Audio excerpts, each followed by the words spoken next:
여러분 사랑 잉크 한번 날려볼까? 한번 해보세요. 어렵지 않습니다. 그냥 큰맘 먹고 한번 날려보시면 됩니다. 우리 연인들이 앉아있으면 더 좋겠네. 한번 해보세요.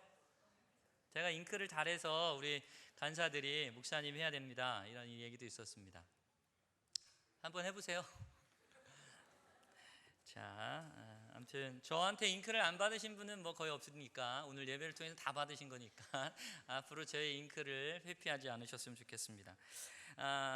저는 이제 대학 때 선교단체를 통해서 공동체 생활을 해 보았습니다. 특별히 우리 제가 직장을 다닐 때 한 6개월 정도 제가 이렇게 좀 거처할 공간이 없어서 제가 섬겼던 선교단체 선교사, 그러니까 간사님들 공동체에서 한 6개월 정도 생활한 적이 있습니다.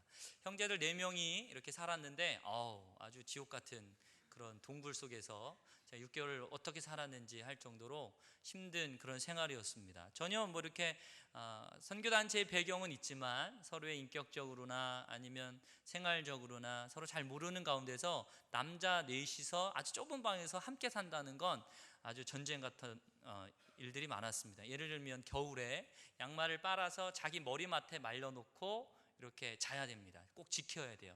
왜냐하면 늦게 일어나면 그 양말이 없어져. 뭐 이런 일도 많이 있고, 심지어는 가끔 못된 분은 자매님들은 상상을 할 수 없겠지만 형제들은 가끔 급하면 속옷도 이렇게 가져가는 그런 경우가 있습니다. 그리고 제가 좋아하고 지금은 인도에서 선교 사역을 감당하고 계시는 우리 JDM 우리 선교회 우리 서간호 목사님은 우리 청년들과 함께 2층의 방을 구해서 한 30평짜리 된 방에서 우리 청년 대여섯 명과 함께 지냈던 공동생활을 해본 또 우리 목사님 알고 계시고, 그분의 이야기를 통해서 또 많은 은혜를 받았습니다. 지금도 어김없이 뭐 여러 선교단체 동아리들이 사랑방이라는 이름으로 이렇게 공동생활을 하는데, 그 함께 전혀 배경이 다른 사람들과 교제하고 또 서로 알아가기는 쉽지 않은 것 같습니다. 최근에 제가 본 영화가 한 편 있는데, 여러분들은 뭐 이 영화가 개봉됐는지도 잘 모르겠지만 2014년 7월 28일 날 개봉한 영화가 있습니다. 우리 가족이라는 영화 있습니다. 다큐멘터리 영화인데 김태훈이라는 한 사람의 노총각이 탈북 청소년들과 함께 이렇게 사는 그런 에피소드를 담은 그런 영화였습니다. 10살의 나이에 혹한을 뚫고 북한에서 탈출했던 어린아이, 그리고 태어나서 한 번도 생일상을 받아보지 못했던 아이, 그리고 그 아이들을 위해서 결혼도 무기한으로 미루고 아이들과 살기로 결심한 한 남자 이야기였습니다. 같이 12명과 함께 티격태격 다투고 또 토라지는 그런 일마저도 즐거운 일상인 그대의 삶을 이렇게 다룬 그런 영화를 보면서 1시간 좀 넘는 시간 동안 제 입가에 미소가 계속 지어졌습니다. 그 미소가 지어진 이유는 뭘까 한번 생각해 봤더니, 전혀 이렇게 생면부지에 그냥 탈북했던 청소년이란 이유 하나만으로도 남한에 와서 서로를 의지하면서 살아가는 이야기, 그리고 남한에 있었던 노총각 삼촌이 그들을 케어하고 돌보면서 가족으로서 이렇게 살아가는 이야기를 보면서 제 마음이 따뜻했고, 또 그 가운데 저의 눈물을 흘리는 장면도 있었습니다. 우리는 2014년 9월 14일 일자로 공동체가 야곱, 그리고 다니엘, 다윗이 새롭게 공동체가 개편되어집니다. 개인적으로 공동체에 대한 어떤 공동체성을 많이 중요시하고 강조하는 어떤 개인적인 생각이 있어서 오늘 하나님과 사귐 있는 공동체라는 제목을 가지고 여러분들과 은혜를 좀 함께 나눴으면 좋겠습니다. 새로운 청년 사역이 온다라는 책을 지미롱이라는 분이 IVP에서 책을 출판했는데, 그 책에는 공동체의 중요성에 대한 내용을 좀 담고 있는 일부가 있어서 여러분과 좀 잠깐 나누도록 하겠습니다. 사도행전 2장 42절 47절 여러분 본문 말씀 잘 알고 계시죠? 우리는 초대교회 소그룹 공동체의 성격을 이 본문을 통해서 충분히 파악할 수 있습니다. 본문 말씀을 빠르게 읽으면, 그들이 사도의 가르침을 받아 서로 교제하고 떡을 떼며 오로지 기도하기를 힘쓰니라. 사람마다 두려워하는데 사도들로 말미암아 기사와 표적이 많이 나타나 믿는 사람이 사람이 다 함께 있어 모든 물건을 통용하고 또 재산과 소유를 팔아 각 사는 필요를 따라 나눠주며 날마다 마음을 같이 성전의 무기를 힘쓰고 집에서 떡을 떼며 기쁨과 순전한 마음으로 음식을 먹고 하나님을 찬미하며 또 온 백성이 칭송을 받으니 주께서 구원받는 사람을 날마다 더하게 하시니라. 이 본문 말씀 잘 알고 계시죠? 이 본문을 통해 당시 초대교회 소그룹을 구성한 네 가지를 한번 뽑아 본다면 공동체라는 것, 그리고 그 안에 성경 공부가 있었다는 것, 그리고 예배와 기도가 있었다는 것, 그리고 전도가 있었음을 우리는 쉽게 파악할 수 있습니다. 이 구성 요소들은 초대교회의 소그룹에서와 마찬가지로 새롭게 떠오르는 지금 오늘날의 소그룹에서도 아주 필수적인 요소이겠죠. 하나님은 공동체가 교회에서의 핵심이 되고 소그룹 생활에서도 중심이 되기를 원하시는 것을 우리가 알 수 있습니다. 물론 공동체가 언제나 교회의 핵심이거나 소그룹의 중심이었던 것은 아닙니다. 우리가 알아야 하는 것은 공동체가 하나님 그리고 성경 공부, 예배와 기도, 전도 등의 구성 요소 가운데 하나가 아니라 소그룹 생활에서 핵심 요소임을 알았으면 하는 마음에서 이 말씀을 드립니다. 포스트 모던 세상에서 공동체는 지극히 중요하고 사역의 중심을 차지합니다. 소그룹은 주로 기독교 신앙에 대한 지적 이해를 추구했고 관계적 차원에서는 상당히 인색했던 시절이 있습니다. 1시간 동안 모이는 소그룹이라면 거의 대부분을 45분 이상 마음보다는 지성을 강조하는 머리만 채우는 성경 공부에 이렇게 신경을 썼던 시대도 있었습니다. 이제 포스트 모던 상황에서 소그룹의 강조점은 마음으로 옮겨가야 한다라고 저자는 이야기하고 있습니다. 이러한 전환에는 두 가지 이유를 그는 설명하고 있는데, 첫째 이유는 새롭게 떠오르는 세대가 공동체를 필요로 한다는 사실 때문이라는 거죠. 그들은 공동체 속에서 위로받고 돌봄을 받을 뿐 아니라 성장하라는 도전을 받기 때문이다라고 말하고 있습니다. 두 번째 이유는 하나님은 우리가 공동체로 살면서 지성은 물론 마음을 지닌 인간으로 살도록 지으셨지만 그러한 뜻을 저버리고 자율적이고 합리적인 자아를 강조하는 계몽주의에 사로잡혀 왔음을 교회가 인식하였기 때문이다 라고 이야기하고 있습니다. 그렇기 때문에 오늘날 소그룹들은 공동체를 그 핵심 요소로 삼아야 한다고 저자는 강조하고 있죠. 소그룹 구성원들이 다음 6가지를 행하는 공동체가 많다고 한번 생각해 보면 우리의 입가에 미소가 지어지지 않을까요? 다음의 6가지 이렇습니다. 함께 기도하는 것, 그리고 기쁨과 고민을 함께 나누는 것, 그리고 자신들의 처한 상황에 대해서 서로 나누는 것, 그리고 성경을 통해서 말씀하신 하나님의 음성에 귀 기울이는 것, 그리고 부름받은 대로 순종할 내용을 분별하기 위해서 노력하는 것, 마지막 6번째는 공동사역에 참여하는 것. 공동체는 그 구성원들이 품고 있는 가치에 기초한 개인적이고 신뢰할 수 있으며 영속적인 일련의 관계들이라고 설명을 계속합니다. 공동체는 또한 사람들이 영적, 정서적으로 도움을 받는 곳이다 라고 설명하는 거죠. 사랑하는 여러분, 오늘날 소그룹의 핵심은 프로그램 사역이 아니라 관계적 사역이 되어야 된다고 저도 생각합니다. 이런 관계 중심성을 통해 사람들이 자신의 기쁨과 두려움 그리고 약점을 나눌 수 있는 그런 건강한 소그룹 공동체가 만들어져야 하기 때문에 그렇습니다. 관계적 공동체로서의 소그룹 모임이 이번 개편하는 우리 공동체 목장마다 저는 매우 활기 있게 활발하게 있기를 축복합니다. 그리고 오늘 사귐 있는 공동체라는 제목의 본문 말씀처럼 요한일서 1장 1절부터 3절까지의 말씀을 통해서도 여러분들이 어떻게 하나님과 사귐이 공동체의 지체와의 사귐으로 연결될 뿐만 아니라 더 나아가서는 우리가 섬기는 이 사회에까지도 영향을 주는지 한번 은혜를 또 여러분들이 받으셨으면 좋겠습니다. 하나님의 말씀에 의하면 생명이란 유일하신 참 하나님과 하나님께서 보내신 자 그리스도를 믿고 아는 것이다 라고 요한은 말하고 있습니다. 믿지 않고 하나님을 모르고 하나님을 경외하지도 않는 자는 참 생명을 갖지 못하고 사망 가운데 있다 라고 말하는 거죠. 여러분, 생명이란 무엇일까요? 하나님과 관계를 맺고 사는 것이다 라고 성경은 말하고 있다는 거예요. 하나님을 떠나면 죽은 거죠. 단순히 밥을 먹고 우리가 숨을 쉬고 움직이고 말하고 혹은 어떤 글을 쓴다고 해서 우리가 생명이 있다라고 말하지 않죠. 그리스도를 알고 그리스도께서 알고 인정하신 관계에 있으면 이 사람은 생명을 가진 것이다 라고 요한은 이야기하고 있는 겁니다. 그리고 예수 그리스도를 믿고 아는 것에서 얻는 생명은 참 생명이고 영원한 생명이어서 한 번 얻었으면 잃는 법이 없고 계속 유지하면서 자라간다라고 얘기하는 거죠. 여러분이 잘 아는 말씀 요한복음 10장 27절 30절에는 이렇게 말씀하고 있습니다.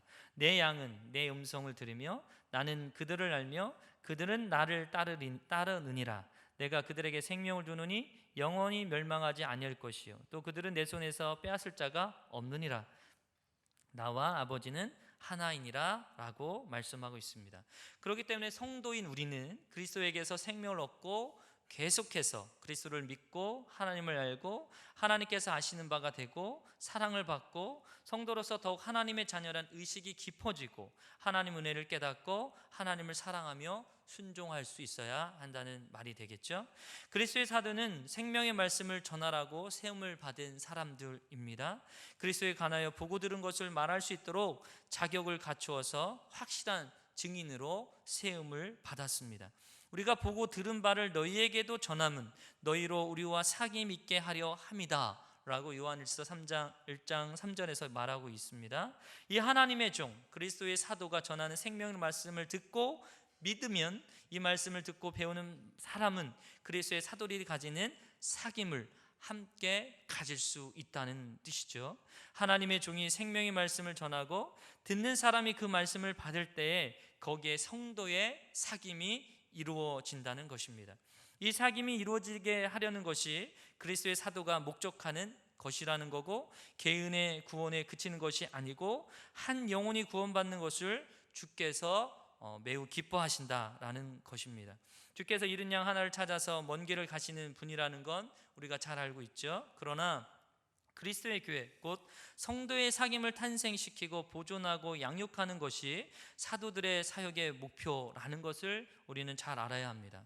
그리고 주께서 그것을 위해서 우리를 세우셨고 사도들을 세우셨음을 또 우리도 잘 알아야 되겠죠. 요한일서 저자는 이 서신을 시작하면서 할 수 있는 대로 적은 말로써 꼭 전달하고 싶은 사상을 적어야 하기 때문에 쉬운 말을 쓰면서도 문장이 그렇게 간단하지 않고 한 문장이 다 끝나기 전에 어떤 말을 또 곁들여서 해야 할 필요를 느껴서 다른 문장을 끼워 넣게 되었기 때문에 조금 복잡한 면이 있습니다.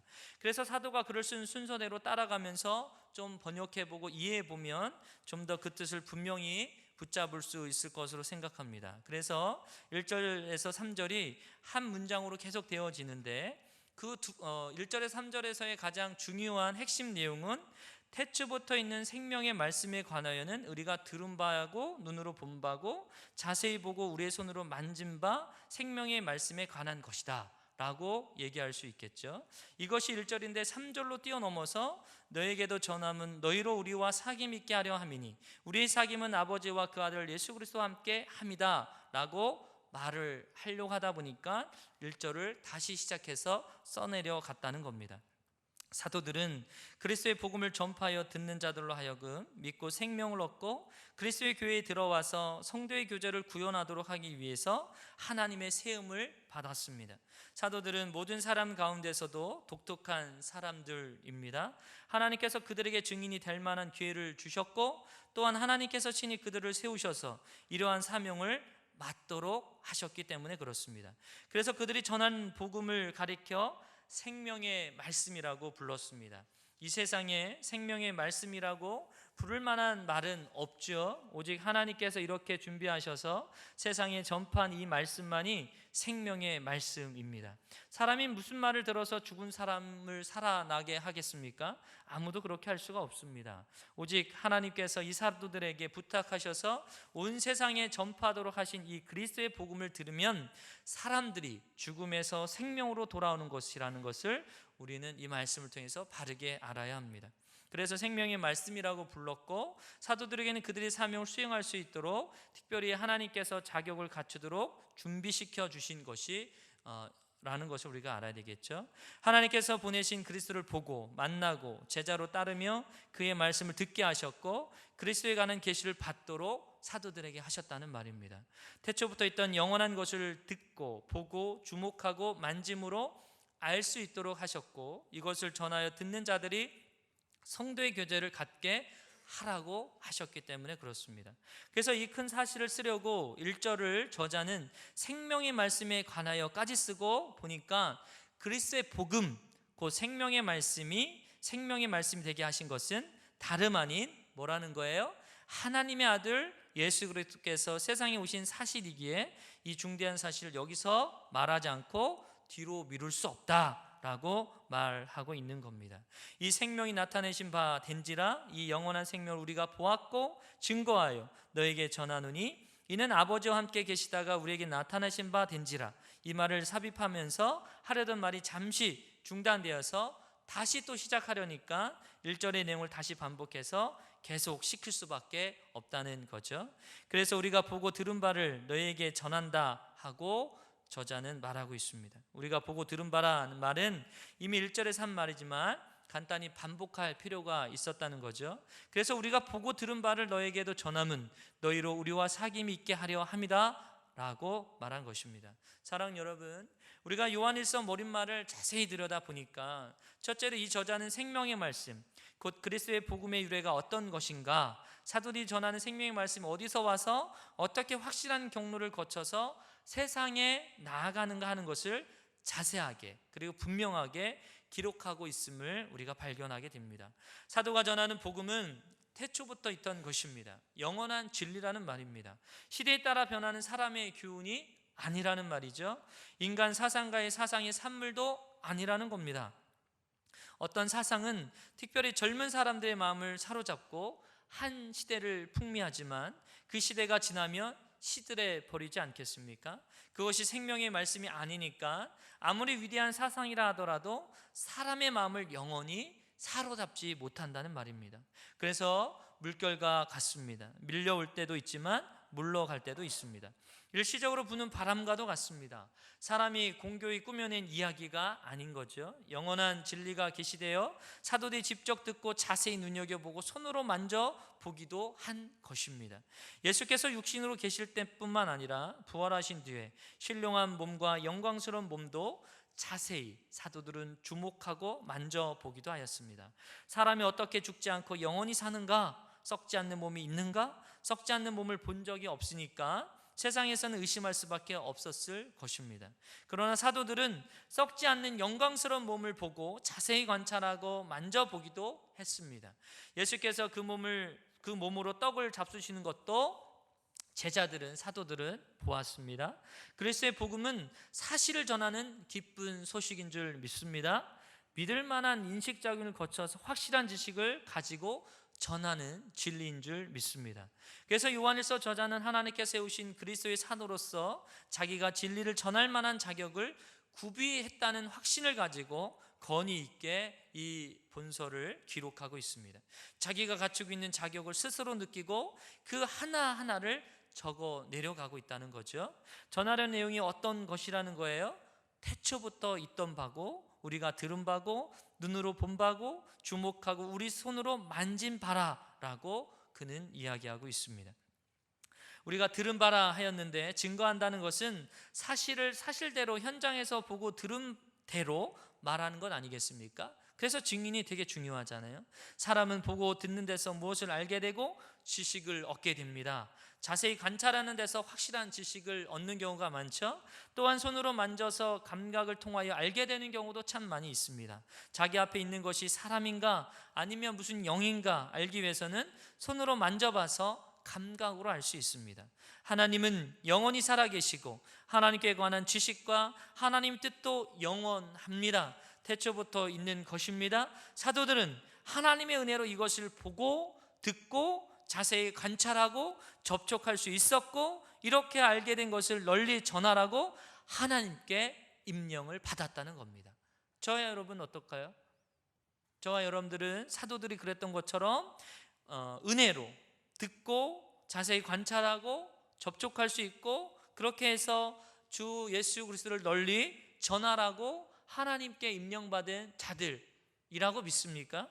사람이 사망에서 생명으로 옮겨가고 심판에서 구원을 받으며 교회가 서고 성도의 교제가 땅 위에 구현되는 것은 사람의 말이나 생각이나 능력으로 되는 것이 아니고 영원한 진리가 계시되고 하나님의 종들이 믿을 만한 방법으로 받고 깨달아서 믿을 만한 증거로 말미암아 전달되어 이루어지는 것임을 여러분 믿으시기 바랍니다. 성도의 규제는 사람이 지어낸 공상 위에 세워진 것도 아니고 오직 하나님의 계시의 진리로 말미암고 반석과 같은 확실한 지식 위에 세워지는 것이고 견고한 우리 믿음 위에 세워지는 것이기 때문에 그렇습니다. 표현이 좀 이상할 수도 있지만 하나님 아버지께서 예수 그리스도 당신의 아들을 최초의 사도적 일꾼으로 준비시키는데 약 30년이 걸렸음을 우리는 알 수 있죠. 예수님은 30세쯤 되어서 성령의 권능을 입기 전까지 지상에서의 사역을 시작하시지 않았습니다. 이것은 예수님이 요단강에서 세례를 받으실 때 벌어졌는데 예수 그리스도는 그 전까지 복음을 전하거나 가르치거나 병자를 고치시지 않았습니다. 따라서 하나님 아버지께서는 그분의 일을 성취하시기 위해 예수 그리스도를 부르셔서 30년 동안 예수님을 준비시키셨고 마침내 그를 첫 번째 사도로 이 땅에 보내셨습니다. 예수님은 부르심을 받고 준비되고 보내심을 받는 것은 신약 성경의 전체적으로 흐르는 그런 영적인 패턴, 영적인 원리임을 우리는 알 수 있는데 부르심과 보내심에 대한 몇 가지만 더 좀 살펴보면 이렇습니다. 하나님의 일에 부르심을 받는 것은 신성한 사역으로의 부르심인 줄 믿습니다. 그것은 인간의 필요를 채우기 위한 부르심이 결코 아닙니다. 그리고 이 부르심은 보내심을 전제로 하죠. 진정한 크리스천 사도들은 사역자들은 모두 보내심을 받아야 합니다. 이것은 그들이 하나님의 일에 주도권을 잡지 않는다는 것을 내포하고 있기 때문에 그렇죠. 또 자신들이 직접 하나님의 일을 주관하지도 않습니다. 보내심을 받지 않고 하나님의 일을 하는 사람은 지원자이기 때문에 그렇습니다. 하나님은 그분의 일에 이런 지원자를 두신 적이 없습니다. 보내심을 받은 사람과 스스로 간 사람 사이에는 엄청난 차이가 있습니다. 나는 부르심과 보내심을 기다릴 새로운 유형의 많은 크리스찬 사역자들을 주님께서 일으키고 계시다고 지금도 믿습니다. 사역자의 부르심은 우리를 보내는 그리스도의 몸의 지체들에 의해 확증되는 경우가 많습니다. 이 원리는 사역자들이 하나님 나라에서 자유계약자처럼 홀로 나그네로 사는 것을 방지해 주기 때문에 그렇죠. 다시 말씀드리면 사도라는 말은 그리스도로 보내심을 받은 사람이라는 것을 잘 알고 계시죠. 요한복음 전체에서 예수님은 자신이 보내심을 받았다라고 말씀하셨습니다. 히브리서 저자는 예수님을 히브리서 3장 1절에서 사도다라고 분명히 언급했죠. 앞서 말한 것처럼 그래서 예수님은 사실상 최초의 사도였습니다. 하나님 아버지께서 아들을 보내셨다는 사실은 오늘날 하나님의 일에 부르심을 받은 모든 사람에게 있어 매우 중요한 사실입니다. 최초의 크리스천 사역자인 예수님께서 부르심을 받았다면 그분 이후에 모든 사역자는 얼마나 더 부르심을 받아야 할까요? 이것에 대한 한 신학자는 이렇게 말했습니다. 오늘날 크리스천 사역의 비극은 수많은 사역자가 보내심을 받지 않고도 무턱대고 나간다는 데 있다. 신성한 사역으로의 부르심을 위임하는 것은 신성한 명령이다. 개인적인 열망, 부드러운 설득, 장로들의 권면, 그리고 교회의 포착, 이 모든 것이 인간적으로는 당연한 요인이긴 하지만 결코 영적 부르심을 대신할 수는 없다. 신성한 부르심은 하나님에게 정당성을 부여한다. 왜냐하면 그것이 사역의 창시자가 하나님이라는 것을 확인시켜 주기 때문이다. 예수님께서 지상에서의 사역을 시작하신 후에 함께 사역할 12사람을 부르셨음을 저와 여러분이 잘 알고 있습니다. 주님은 사역을 위해 그들을 준비시켰고 마침내 그것을 감당하도록 그들을 보내셨습니다. 하나님 아버지께서 아들을 부르시고 준비시키시고 보내셨듯이 아들도 12제자를 부르시고 준비시키시고 보내셨습니다. 예수님께서 제자들을 부르시고 어떻게 훈련시켰는가? 간단히 말하면 예수님은 하나님 아버지께서 그분을 준비시킨 것 같은 방식으로 제자들을 준비시키셨습니다. 하나님의 아들이 12제자를 훈련하는 데 있어서 세 가지 특별한 요소가 있었는데 그 요소들은 영원전과 나사렛 그 갈릴리 땅에서 벌어졌던 일과 비슷하고 아주 유사하죠. 예수 그리스도는 12제자에게 다음과 같은 것을 가르쳐 주셨는데 첫 번째는 신성한 생명으로 살아가는 법, 크리스천의 삶에 대해서 가르치셨습니다. 두 번째는 신성한 공동체의 교제를 경험하는 법, 유기적인 공동체 안에서의 삶을 가르치셨습니다. 세 번째는 신성한 생명과 교제를 다른 사람들에게 확장시키는 법, 사도적 삶을 예수님은 가르치셨습니다. 위의 요소들을 좀 구체적으로 살펴보면, 첫째로 예수님은 12제자에게 크리스천 삶을 사는 법에 대해 가르치셨는데, 이 가르침의 특성은 다음과 같은 말씀에 아주 잘 드러나 있습니다. 이에 12를 세우셨으니 이는 자기와 함께 있게 하시고, 예수님이 제자들과 함께 하셨다는 말씀이죠. 12제자는 하나님의 아들과 함께 동거동락했습니다. 날이면 날마다 그들은 주님께서 그분 안에 내주하시는 아버지로부터 생명을 공급받는 것을 지켜보았습니다. 그들은 자신을 부인하고 자신의 생명을 다른 사람들 향해 쏟아내시는 비길 데 없는 주님의 삶의 자세를 주목할 수 있었습니다. 그들은 어디서 들어본 적도 없는 주님의 말씀에 감탄했고, 주님의 무한한 긍휼에 압도되었고, 비난에 대한 주님의 현명한 대처에 놀랐고, 핍박에 대한 주님의 은혜로운 대응을 지켜보았고, 마음에서 나오는 주님의 기도를 유심히 살펴볼 수 있었습니다. 그래서 에비 브루스는 말하기를, 사도의 사역을 준비하기 위한 12제자의 훈련에서 그리스도의 말씀과 사역에 대해 듣고 보는 것은 필수적으로 중요한 위치를 차지했다라고 평가합니다. 어디에도 견줄 수 없는 삶의 실체에 대한 눈과 귀의 증거는 장래의 증인의 역할을 위해 불가결한, 정말 꼭 필요한 그런 일이었다는 거죠. 예를 들면 12제자는 신성한 생명 위에 살아가는 사람을 지켜보았고, 그리고 이렇게 지켜보는 것은 관중성에서 벌어진 것이 아니었고, 그것은 12제자가 하나님의 아들의 임재 속에서 살아가는 삶의 우리의 현장의 한 복판에서 벌어졌다는 겁니다. 그래서 예수님의 교수법은 정보가 한쪽 노트북에서 다른 쪽으로 맥없이 흘러가는 오늘날의 정보 전달 교수법과 완전히 차별되는 거죠. 주님의 훈련 방식은 변화된 제자들을 양성할 수 있었습니다. 둘째로 예수님은 12제자에게 교회 생활을 소개하셨습니다. 제자들은 형식 없는 토양에서 예수님과의 교제와 다른 사람들과의 교제를 배웠습니다. 제자들은 가정집에서, 그리고 호숫가에서, 길가에서, 산 정상에서, 그리고 모닥불을 피워놓고 주님의 발 아래에 앉아 주님께 질문하고 주님의 질문에 대답하면서 주님의 말씀을 들었습니다. 12제자는 그들 중에 계신 하나님의 아들과 함께 떡을 떼면서 서로 식탁 교제를 지속적으로 나누었습니다. 흥미롭게도 이런 활동들은 몇 년 후에 태동한 첫 교회 주된 특징이 되기도 하죠. 따라서 12제자가 갈릴리에서 예수님과 함께 경험했던 최초의 단순함은 초대 교회 에클레시아의 모판과도 같았다라는 겁니다. 그것은 장래에 있을 것의 전조가 되었죠. 사람들이 예수 그리스도를 머리로 하는 신성한 교제에 참여하는 것, 한마디로 표현하면 갈릴리에서 예수님과 12제자 안에서 일어났던 일은 유기적인 교회 생활 안에서의 놀라운 경험이었다는 거죠. 셋째로 주님은 12제자를 크리스천 공동체들을 시작할 사도로 훈련시키셨습니다. 그 훈련의 내용은 무엇이었을까요? 그것은 우리가 일반적으로 상상하는 그런 것과는 거리가 멀었습니다. 사역을 위해 준비시키는 오늘날의 관습과는 대조적으로 12제자는 예수님께서 지상에 계셨을 때 영적인 사역을 거의 하지 않았습니다. 물론 그들이 시범 삼아 보내심을 받은 적이 2번 있었는데 그 기간은 아마 몇 주밖에 되지 않았을 겁니다. 그들은 돌아와서 자신들이 경험한 것을 주님께 보고하고 주님의 평가를 받았습니다.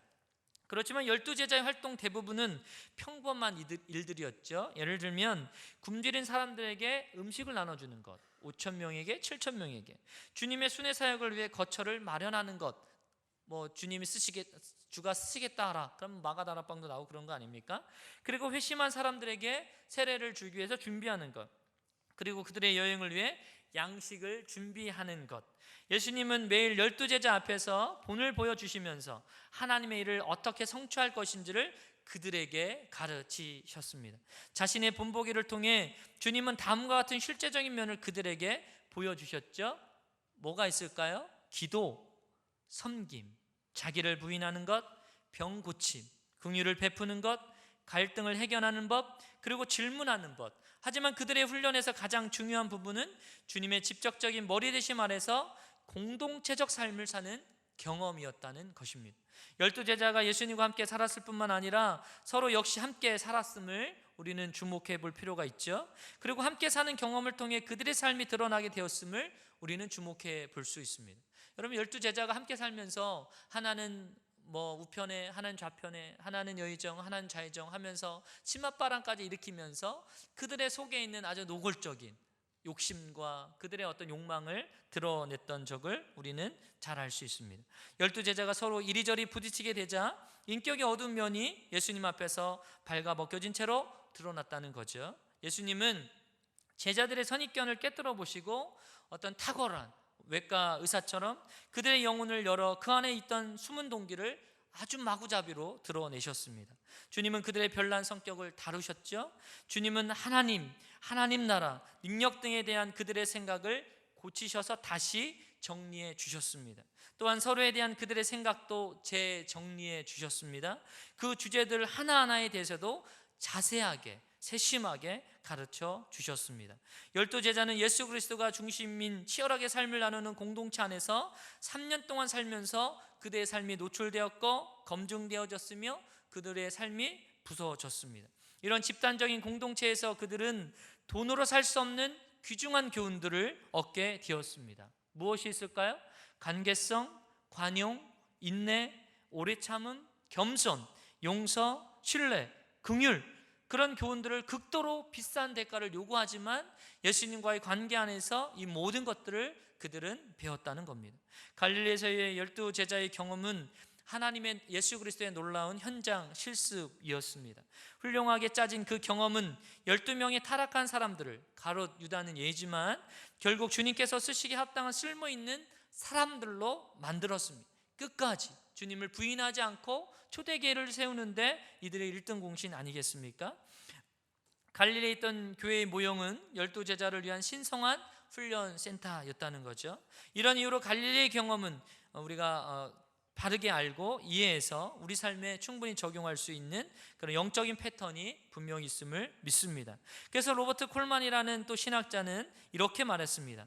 놀랍게 들리겠지만 이 사람들에게 자신의 방식을 가르치려고 예수님께서 하신 모든 것은 그들을 예수님께 더 가까이 오게 하기 위함이었다. 주님 자신이 학교였고 교과 과정이었다.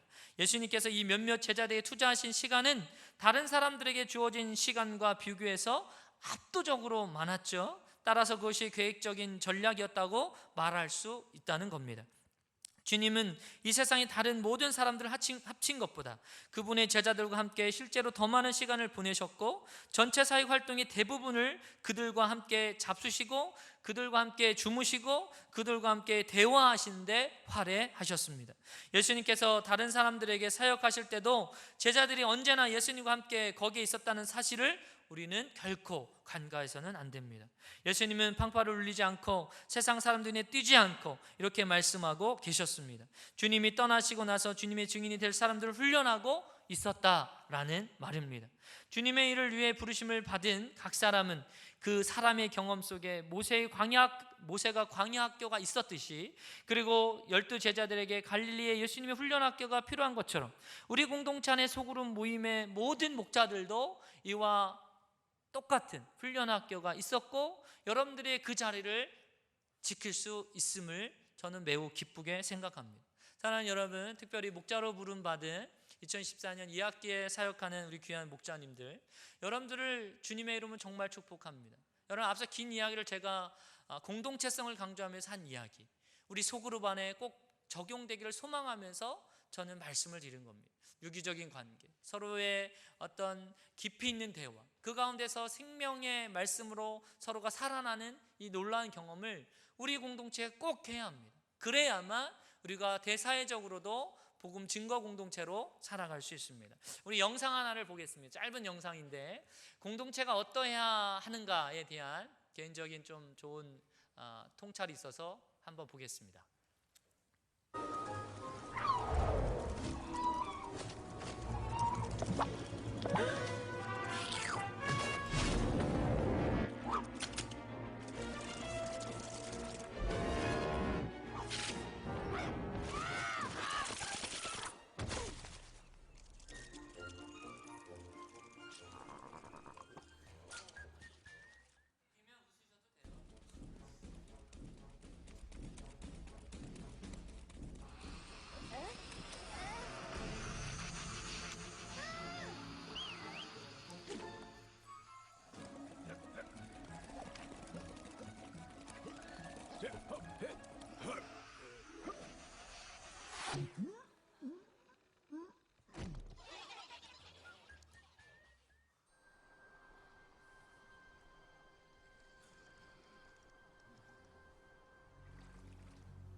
It's smarter to travel in groups.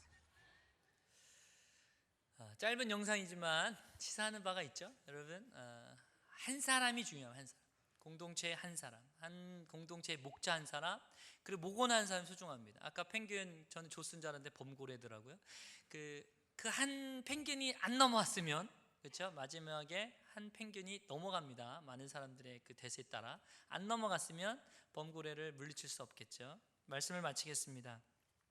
하나님은 믿지만 교회에 나가지 않겠다, 이렇게 말하는 사람들이 늘고 있는 이 시대입니다. 편안함과 편리만을 추구하는 개인주의자들로 쉽게 비난할 수 없을 만큼 그들은 아주 순수합니다. 하지만 그 신앙을 계속 순수하게 유지하고 지켜낼 수 있을지는 참으로 의문입니다. 바울은 고린도전서 12장 12절 31절에서 교회를 그리스도의 몸에 비유하면서 교회를 떠나서는 생명을 유지할 수 없다고 분명히 우리에게 말합니다. 교회가 그리스도의 몸이요 성도는 한 몸의 지체라는 비유는 교회에 대해서 몇 가지 의미를 말해줍니다. 첫 번째는 몸과 지체는 뗄 수 없습니다. 몸이 따로 있고 지체가 따로 있는 것이 아닙니다. 지체가 모여야 몸이 될 수 있고 몸이 있어야 지체도 생명을 유지할 수 있습니다. 교회도 이와 같습니다. 모든 지체가 성령을 통해 옛 자아가 죽고 그리스도 안에서 다시 살아나고 인간의 소유가 아니라 성령의 감동으로 살아갈 때 그리스도의 완전한 몸을 형성할 수 있습니다. 그 몸 안에서 있어야 지체는 다른 지체의 도움으로 제 역할을 감당할 수 있습니다. 여러분, 손가락 가시 하나만 바뀌어도 온몸이 신경 쓰이지 않습니까? 빠른 다리로 얻은 승리의 영광은 다리가 아니라 몸이 받습니다. 선수가 받는다는 말이죠. 불가피한 상황이 아니라면 교회를 떠나서는 아무도 그리스도의 생명을 얻을 수 없으며 하나님의 형상으로 결코 성장할 수 없음을 우리가 알아야 합니다. 교회가 그리스도의 몸된 공동체라면 필요 없는 지체는 있을까요? 한 명도 없습니다. 교회 안에는 다양한 활동과 역할이 있습니다. 눈에 띄는 일이 있기도 하고 보이지 않는 곳에 감당해야 할 일도 있습니다. 몸의 지체 중에도 밖으로 보이는 지체가 있고 보이지 않는 장기가 있는 것처럼 그렇습니다. 그런데 간혹 우리는 스스로 자신을 쓸모없다고 느끼는가 하면 반대로 지나치게 자신을 우월하다고 생각하는 경우도 있습니다. 그러나 하나님의 몸의 지체들을 모두 쓸모에 맞도록 고르게 두셨습니다. 몸의 지체들은 경쟁하거나 분쟁하지 않습니다. 오히려 서로 돌봐줍니다. 성도들도 각자 자신의 역할에 충실할 뿐만 아니라 타인의 은사도 존중할 때 건강한 한 몸이 될 수 있습니다. 교회가 그리스도의 몸된 공동체라면 한 지체만으로 충분하지 않습니다. 상대적으로 더 활발하게 활동하는 지체가 있습니다. 손가락 하나 없어도 살지만 심장이 멈추면 어떻게 됩니까? 죽습니다. 하지만 심장만 여러 개 있는 몸은 상상할 수 있겠습니까? 사도와 선지자와 교사처럼 하나님의 말씀을 전하고 가르치는 역할이 중요하지만 가르치기만 하고 배우려는 이들이 없거나 유능한 목사들만 있고 성도가 없는 것은 더 이상 공동체가 아닙니다. 교회가 그리스도의 몸이라는 비유는 지체인 우리가 나 자신을 향해서 그리고 다른 지체를 향해서 또 몸인 교회를 향해서 어떤 태도를 취해야 할지를 가르쳐주고 있음을 우리가 바르게 알고 주님의 한 몸 된 거룩한 주님의 공동체가 되기를 주님의 이름으로 축복합니다. 이 시간에 말씀을 기억하면서 같이 한번 기도했으면 좋겠습니다.